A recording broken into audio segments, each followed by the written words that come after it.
Have you noticed how it's becoming increasingly common for someone to proudly say they don't understand politics, that they don't read books, or that they don't follow the news?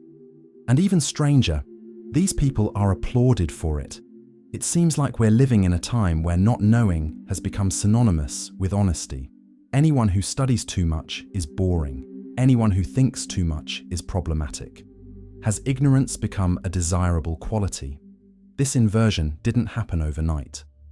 It was built gradually, in everyday conversations, on social media, on television programs.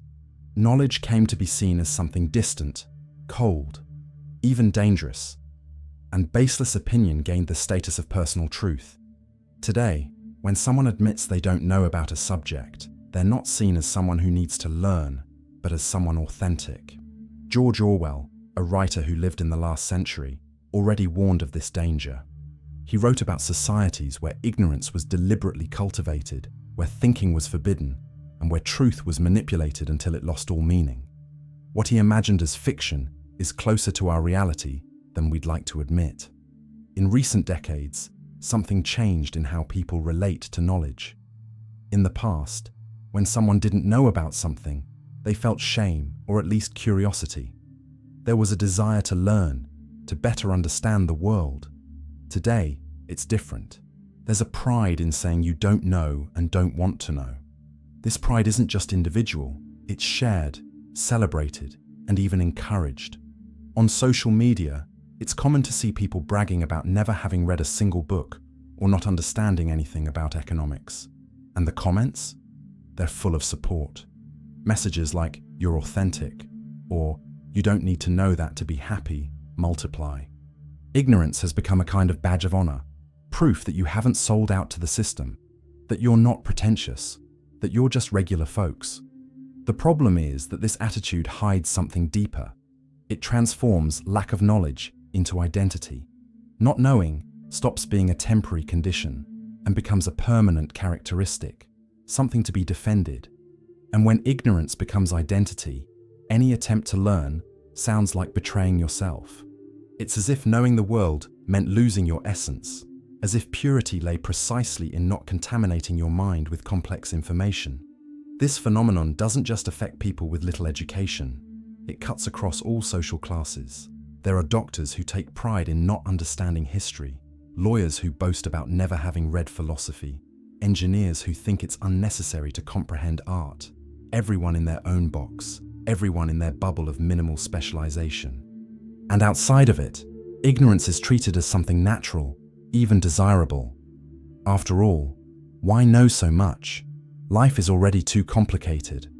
But perhaps the most dangerous aspect of this new relationship with knowledge is what happens when someone tries to question this attitude. When you suggest it would be good to better understand a subject before giving an opinion, the response is almost always the same. Everyone's entitled to their opinion. This phrase has become an impenetrable shield. It ends any conversation, blocks any deeper exploration. Opinion has been elevated to a sacred, untouchable status, even when it's based on false information or old prejudices. The right to have an opinion, which should be the starting point for dialogue, has become the endpoint. It doesn't matter if your opinion is wrong, if it harms other people, or if it contradicts proven facts. What matters is that it's yours, and that's enough. We live in a time where opinion is worth more than knowledge, where what I think carries more weight than what is. This inversion has serious consequences. It transforms debates into shouting matches, where nobody wants to learn, they just want to win. And winning, in this context, doesn't mean being right. It means shouting louder, gathering more supporters, making more noise. Truth takes a back seat. What counts is the strength of conviction, not the quality of the argument. And so, little by little, the boundary between fact and opinion disappears. Everything becomes a matter of perspective. The earth is round. For some, that's an opinion. Vaccines work. For others, that's a belief. History happened a certain way. Depends on who's telling it. In this scenario, ignorance isn't just tolerated, it's legitimized. Because if everything is relative, if everything is a matter of opinion, then not knowing as much as someone who studied stops being a problem. After all, my opinion is worth as much as yours, no matter how many books you've read or how much research you've done. This thinking is seductive because it democratizes the debate, but at the same time, it empties it. Everyone can speak, but nobody needs to know what they're talking about. Another face of this phenomenon appears even more clearly in an attitude that has become common: rejecting something without even knowing it. "I didn't read it, and I didn't like it," has stopped being a joke and become a real stance. Books are criticized without being opened. Movies are attacked without being watched. Ideas are rejected without being understood. And the most curious thing is that this preemptive rejection is done with pride. It's not a slip-up, it's a statement of principles. This reveals something important about the current moment. Ignorance has stopped being merely the absence of knowledge and has also become active refusal. It's not that people don't know, it's that they don't want to know. There's a brutal difference between these two things. Those who don't know can learn. Those who don't want to know build walls. And these walls aren't erected due to lack of access to information. Today we have more information available than at any other time in history. The walls are ideological, emotional, identity-based. Rejecting certain knowledge is a way of saying which group you belong to. If you read certain authors, watch certain movies, or defend certain ideas, you're automatically on that side. And nobody wants to be on that side. So it's safer not to read, not to watch, not to think. Ignorance becomes an act of loyalty to your own group, and the more radical this rejection, the more you prove you're committed to your peers. This type of behavior creates closed intellectual tribes, where circulating certain information is forbidden, not by external censorship, but by self-censorship. People themselves avoid contact with different ideas because it could put their identity at risk. And keeping identity intact is more important than seeking truth. Thus, ignorance becomes a strategic choice, a form of self-preservation in times of extreme polarization. But what fuels this choice? Why would someone consciously choose not to know? One of the answers lies in how we live today. We're immersed in a culture of constant entertainment. Everything needs to be quick, light, fun. Boredom has become public enemy number one.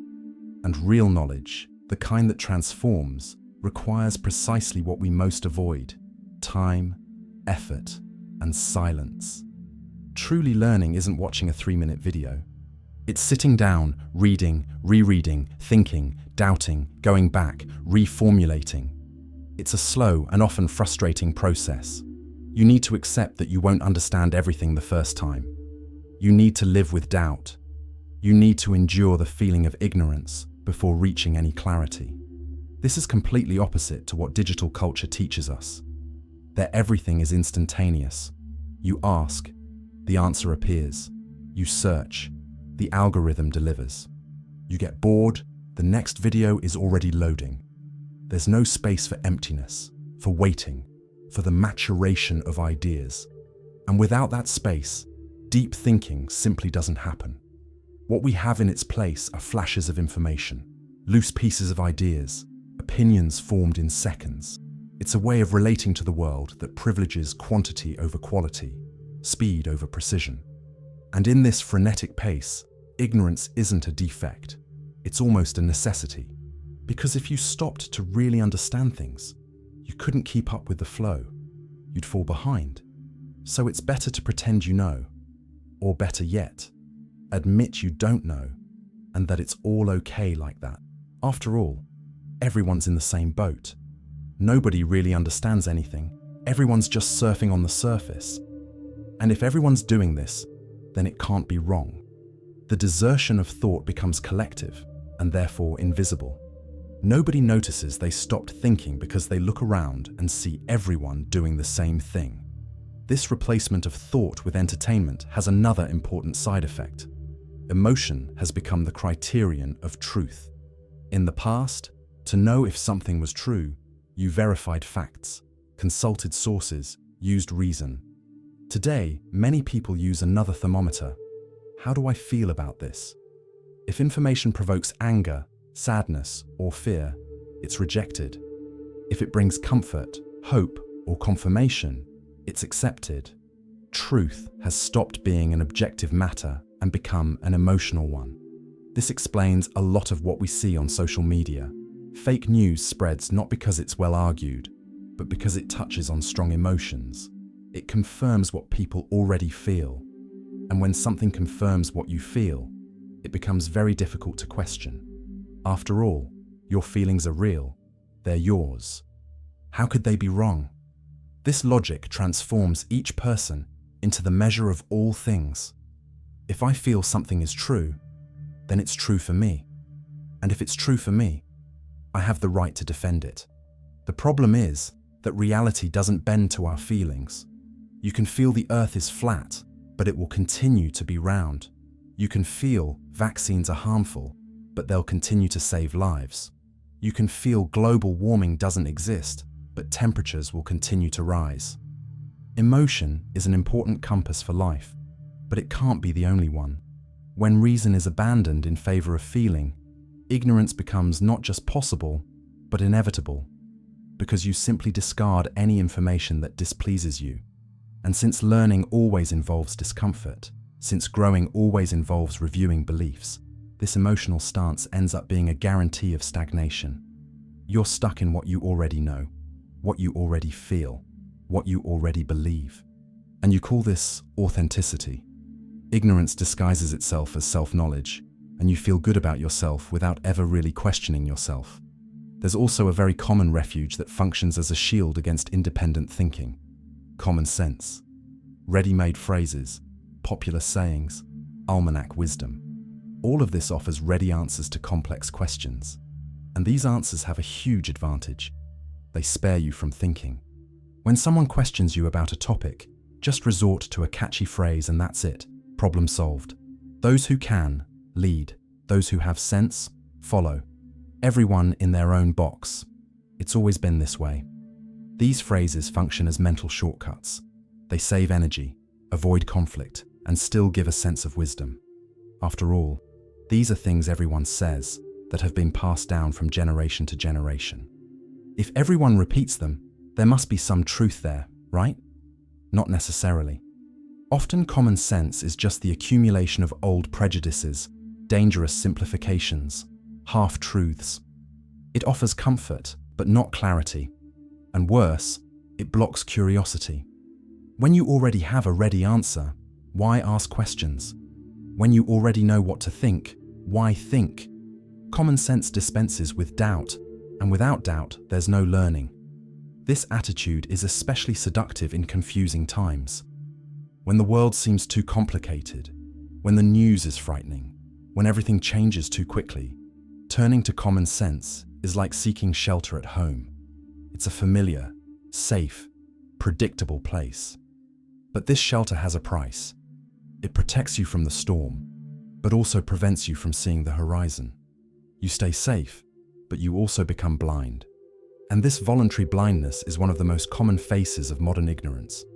It's not stupidity, it's laziness. It's not lack of capacity, it's lack of courage. Because thinking for yourself is work. It requires you to leave the comfortable place, to face uncertainty, to accept not always having an answer. It's easier to repeat what everyone says and move on.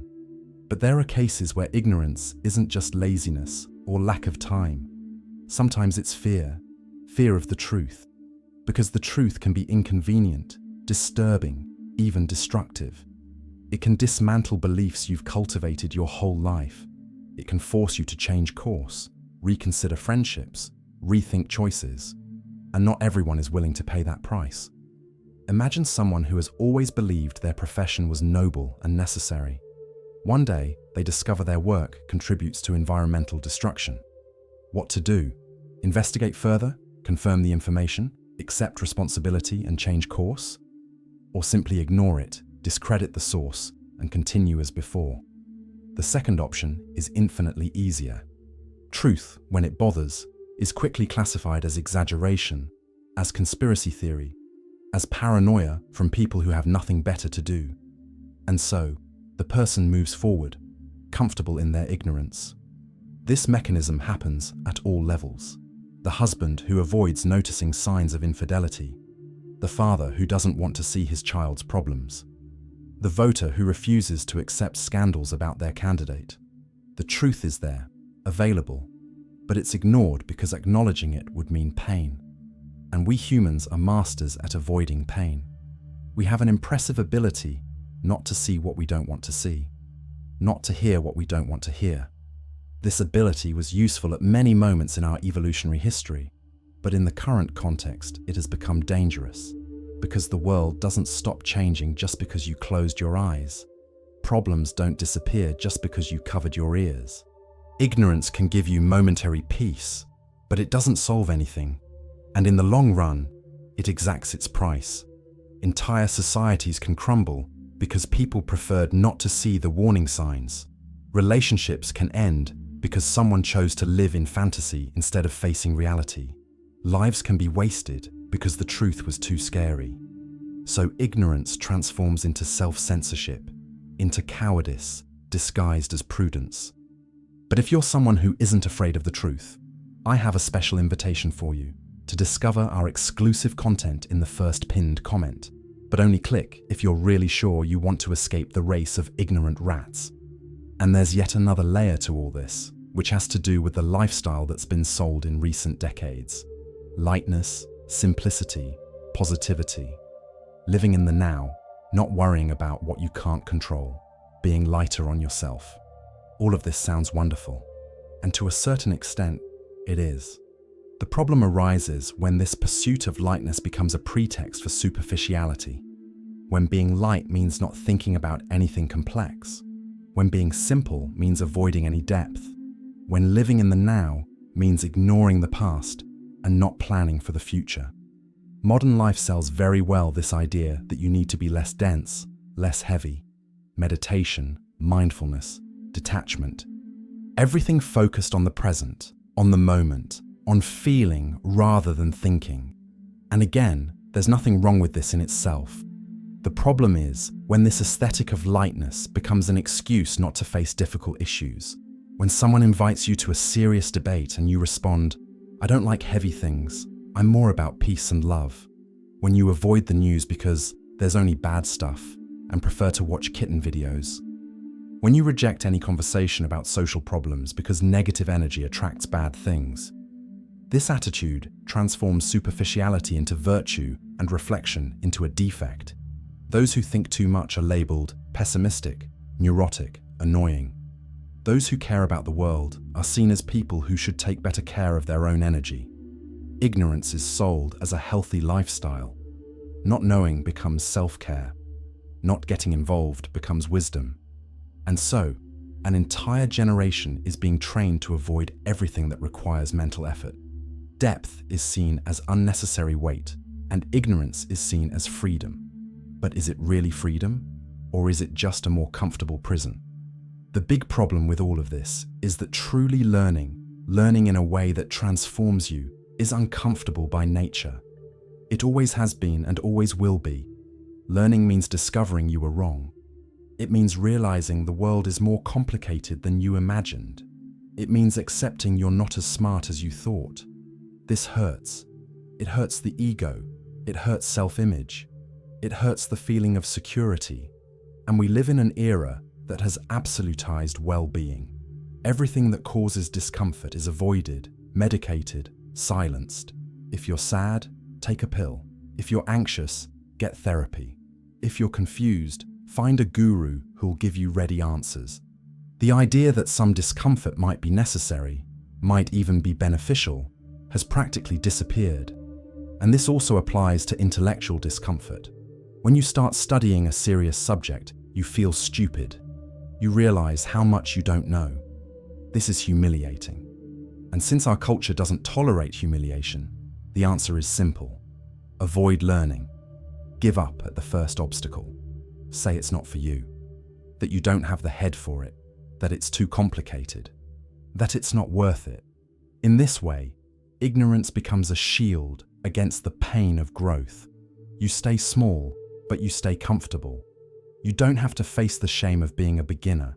You don't have to endure the frustration of not understanding. You don't have to live with the discomfort of reorganizing everything you thought you knew. everything stays as it is. And if everything stays as it is, so do you. You don't evolve, you don't transform, you don't expand. You live an entire life inside a bubble that was built in the first years of your existence and was never revised again. And the saddest part is that this is sold as self-acceptance, as if accepting yourself were the same as settling, as if liking yourself were the same as never questioning yourself. True acceptance involves recognizing limits and wanting to overcome them. It involves seeing flaws and wanting to improve. But this version of self-love has been distorted. It's become a license for stagnation, for mediocrity, for permanent ignorance. And there's an even more delicate aspect to this story, which involves affections. Many people avoid learning because it would put them in conflict with the people they love. If you grow up in a family that has certain political, religious, or moral beliefs, questioning these beliefs can sound like betrayal. Your parents, your grandparents, your siblings have always thought a certain way. Every Sunday lunch has been accompanied by conversations where certain opinions were treated as absolute truths. And then you go to college, read a book, attend a lecture, talk to someone different, and you start to think differently. What happens? You go back home and try to share your new ideas, and suddenly the atmosphere changes. People look at you with suspicion. Some are hurt, others get angry. You hear phrases like, "You've changed," "You're being influenced," "You're becoming someone else." And these phrases hurt, because deep down what they're saying is, "You're betraying us. You're abandoning the group.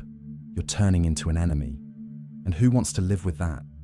Who wants to be seen as a traitor by the people they love? So it's easier to go back. Pretend those new ideas don't make sense. Keep your thoughts to yourself.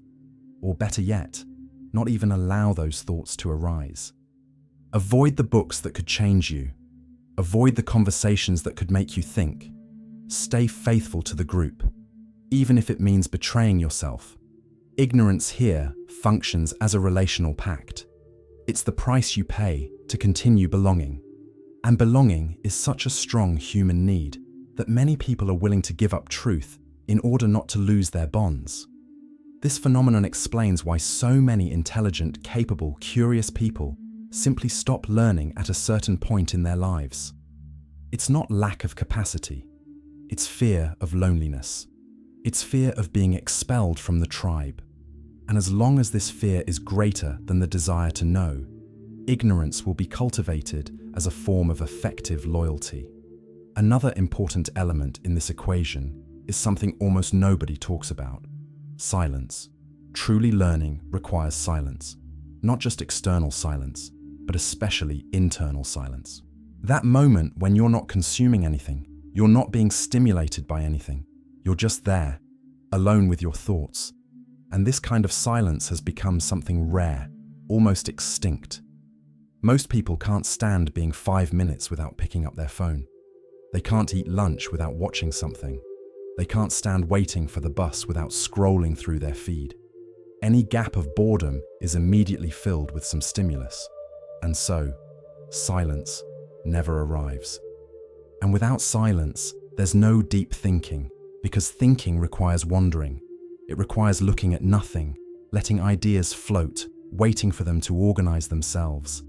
It's a slow process, without guarantees, without a script. You can spend hours there and get nowhere, or you can have an insight that changes everything. But you'll only know if you give yourself that time, if you endure the emptiness, if you accept boredom. And current culture has trained us to do exactly the opposite. We're rewarded for speed, for productivity, for the ability to do several things at once. Silence has become synonymous with wasting time. Boredom has become a symptom of depression. And so, we cut off at the root the possibility of thinking. We're stuck in a cycle of infinite content consumption, always on the surface, always on to the next thing, always on to the new. And we call this being informed. But being informed isn't the same as understanding. You can know about everything and understand nothing. You can have read thousands of headlines and not have a single original idea. Because comprehension doesn't come from the quantity of information, it comes from the quality of reflection. And reflection requires time, requires silence, requires solitude. Modern ignorance isn't lack of information. It's flight from the silence necessary to process that information. It's the refusal to be alone with yourself. There's also a dangerous romanticization that happens when people talk about spontaneity. Acting without thinking has become synonymous with authenticity. Speaking without a filter is seen as courage. Thinking with your gut instead of your head is considered purity. And all of this builds a narrative where rational elaboration is seen as falseness, as if preparing what you're going to say were lying, as if reflecting before acting were being cowardly. This idea is absurd, but it's everywhere. Television shows celebrate people who say what comes to mind. Social networks reward those who release impulsive comments. Relationships value those who act on instinct, reason, care, deliberation. All of this is seen as coldness, as calculation, as manipulation. And so, a culture is built where thinking before acting is a defect, where doubting is weakness, where changing your mind is inconsistency. The result is a society of impulses, of reactions, of explosions. Nobody stops to think. Nobody analyzes the consequences. Nobody asks themselves if it makes sense. Because asking these questions would be policing yourself too much, would be losing your essence, would be stopping being yourself. Ignorance in this context becomes an expression of authenticity. The less you think, the more you are yourself. The less you doubt, the more you are true. The less you question, the more you are pure. It's logic that completely inverts what it means to be human. Because being human is precisely having the capacity to reflect, to question yourself, to not be just impulse. An animal acts on instinct. A human can choose. But to choose, you need to think. And thinking has been transformed into a sin. The cult of spontaneity is, at bottom, a cult of animalization. It's taking from the human being what they have that's most valuable, the capacity to think about themselves. And here we arrive at George Orwell. A British writer who lived in the 20th century, Orwell was a journalist, essayist, and author of some of the most important books about power and control. He lived through times of war, witnessed the advance of authoritarian regimes, and understood like few others what happens when truth is deliberately destroyed. His best-known books are Animal Farm and 1984. The latter, especially, seems to have been written for our times. In it, Orwell imagines a society where the government controls everything. What people read, what they say, even what they think. And to achieve this total control, the government uses various strategies. One of them is precisely cultivating ignorance. In the book, the ruling party has a slogan that says, "War is peace, freedom is slavery, ignorance is strength." This last phrase is especially revealing. Ignorance is strength. Not knowing is power. Why? Because an ignorant people is a controllable people. Those who don't know don't question. Those who don't understand don't resist. Those who don't think don't realize they're being manipulated. Orwell wasn't writing distant science fiction. He was warning about something that was already happening in his time, and that can happen at any time, including ours. Ignorance can be manufactured. It can be encouraged, cultivated, transformed into state policy. And the most frightening thing is that often people don't even realize they're being kept in ignorance. They think they're free, that they're choosing, that they're being authentic. But in reality, they're just repeating what was planted in their heads. They're living inside a narrative they didn't create, but that they accepted as truth. And worse, they defend this narrative tooth and nail as if it were theirs. Orwell shows that the most efficient control isn't imposed by force, but installed in the mind. When you control thought, you control everything. And how do you control thought? One of the ways is through language. In the book 1984, Orwell describes the creation of a new language called Newspeak. The goal of this language is to eliminate words. Each year, the vocabulary shrinks. Words considered dangerous disappear, and with them, concepts also disappear. Because if you don't have the word to name something, you can't think about it. Imagine trying to think about freedom if the word freedom doesn't exist. Imagine trying to express revolt if there are no words to describe injustice. Newspeak isn't just a simplification of language. It's a planned destruction of the capacity to think. The fewer words you have, the fewer nuances you can perceive. The fewer nuances, the poorer your thinking becomes. And the poorer your thinking, the easier it is to control you. This seems like an exaggeration, something from a distant dictatorship, but it's not. Just look at how language has been impoverished in recent years. Social networks work with short texts, catchy phrases, memes. Depth is sacrificed for the sake of going viral. Complex concepts are reduced to hashtags. Entire debates fit in 280 characters. And in this process, we're losing the ability to express subtle things, ambiguous things, things that don't fit in a catchy phrase. We're losing the ability to think with precision. And when you lose precision, you also lose truth. Because truth often lies in the details, in the nuances, in things that aren't black and white. Orwell knew this. He knew that controlling language is controlling reality. And that's exactly what we're seeing happen today. Not by an explicit authoritarian government, but by a culture that rewards simplification, that values the superficial, that turns everything into quick entertainment. Newspeak wasn't imposed, it was chosen. And that may be even more dangerous. Another concept from Orwell's book that seems to have jumped from the pages into reality is doublethink. It's the ability to accept two contradictory ideas at the same time without perceiving the contradiction. To simultaneously believe in opposite things and think everything is fine. In the book, doublethink is a control tool. The party says one thing today and the opposite tomorrow, and people accept both versions as true. There's no questioning, there's no memory, there's no logic, there's only obedience. And the most frightening thing is that this obedience isn't forced, it's voluntary. People want to believe. They need to believe. Because questioning would mean admitting they were deceived, and that's too painful. So it's easier to accept the contradiction and move on. This mechanism is alive and strong today. How many times have you seen someone fervently defend an idea and months later defend exactly the opposite with the same fervor? And when you point out the contradiction, the person doesn't acknowledge it. They invent a justification, change the focus, attack you for being too detail-oriented. Or they simply say they changed their mind and that this is a sign of intelligence. But it's not changing your mind. Changing your mind presupposes reflection, recognition of error, evolution. Doublethink is different. It doesn't even admit there was a change. The two versions coexist without conflict because logic has been shut off. And when logic is shut off, ignorance becomes not just possible, but comfortable. You can defend anything without needing to justify it. You can believe in anything without needing to prove it. You can change position without needing to explain, and still feel coherent, honest, authentic. Doublethink transforms ignorance into collective self-delusion.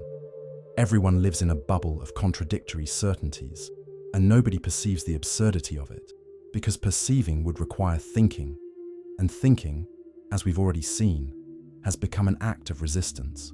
One of the most serious consequences of this cultivated ignorance is what it produces in social relationships. When people stop thinking critically, when they accept any narrative that confirms their fears, when they refuse to understand the other, the result is always the same: hatred of the different. Orwell had already perceived this. In 1984, the party created fictional enemies to keep the people united. It didn't matter if these enemies were real or not. What mattered was having someone to hate. Because hatred unites. Hatred gives purpose. Hatred dispenses with thought. You don't need to understand your enemy, you just need to destroy them. And ignorance is the perfect fuel for this kind of hatred. Because when you don't know the other, when you don't understand their reasons, when you don't listen to their story, it's easy to transform them into a monster. It's easy to believe they're the cause of all your problems. It's easy to wish for their disappearance. And this doesn't just happen in totalitarian regimes. It happens every day, on social networks, in families, in communities. Entire groups are demonized without anyone having taken the trouble to really get to know them. Immigrants, minorities, people with different opinions, all become easy targets when ignorance reigns. Because ignorance doesn't tolerate complexity. It needs simple villains, magical solutions, obvious culprits. And so, an entire society can be mobilized to hate something it doesn't even understand, to combat something that perhaps doesn't even exist in the way it was described. But it doesn't matter. The hatred has already been planted, and it has a life of its own. It feeds on itself, grows, multiplies, contaminates. And in the end, what was ignorance becomes violence. What was lack of knowledge becomes aggression. What was fear becomes destruction. And when you try to bring reason to the debate, when you try to present facts, when you try to humanize the enemy, you're attacked. Because whoever questions hatred is seen as an accomplice of the enemy. There's no space for dialogue. There's no space for doubt. There's only space for war. And in this war, the first victim is always truth. But are we doomed? Is this march toward ignorance irreversible? Orwell didn't think so. Despite painting somber scenarios, he believed resistance was still possible. And this resistance begins with something very simple: lucidity. The ability to see what's happening and not accept it as normal. The courage to think even when everyone around you has stopped thinking. The willingness to seek truth even when it's uncomfortable. This lucidity isn't a gift, it's a choice. A difficult, exhausting, often lonely choice. Because those who think in times of generalized ignorance end up alone. Groups don't accept those who question. Tribes expel those who doubt. And so the lucid person finds themselves isolated, misunderstood, sometimes even persecuted. But even so, they resist. Not because they think they're superior, not because they want to be right, but because they can't live any other way. Because lies hurt more than loneliness. Because truth, even when bitter, is still preferable to illusion. And this is the last line of defense against barbarism. As long as there are people willing to think, to question, to doubt, there is hope. As long as there are those who read, who study, who seek to understand the world beyond ready-made narratives, ignorance hasn't completely won. Orwell knew that the power of authoritarian regimes isn't just in weapons. It's in the ability to make people believe lies. And the only way to combat this is by keeping the mind awake. It's cultivating the habit of asking why, of not accepting easy answers, of not being satisfied with half-truths. Is it exhausting? Yes. Is it lonely? Sometimes. But it's also what keeps us human. Because in the end, what differentiates us from animals, what makes us worthy of the name we carry, isn't strength, isn't speed, isn't even emotion. It's the capacity to think, to reflect, to choose. And this capacity only stays alive when it's exercised. When you open a book instead of scrolling through the feed. When you seek to understand instead of just reacting.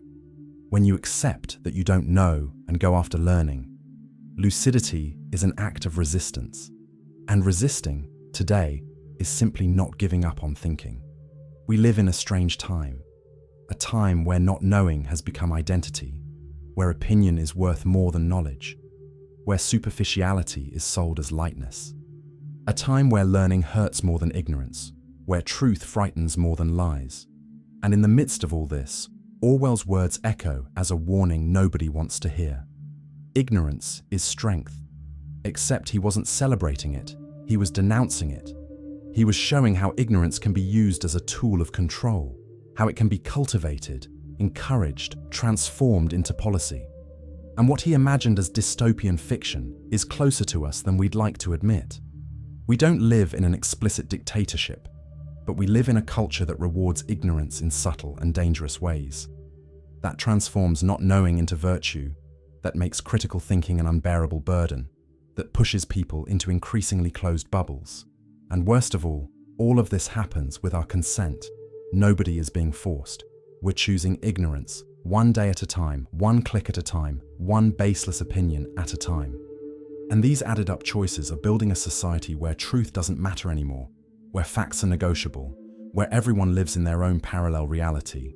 If there's a way out, It goes through waking up, through realizing what's happening and deciding not to be part of it, through choosing the discomfort of learning instead of the comfort of ignoring, through seeking truth even when it hurts, and through remembering always that thinking isn't a luxury, isn't vanity, isn't something that only serves intellectuals. Thinking is what keeps us free. It's what allows us to choose. It's what makes us human. If you made it this far, it's because something in this video makes sense to you. Doubt, read, learn, and keep questioning all of this. Click on the link in the first pinned comment to get our exclusive material that you can only find here on the channel.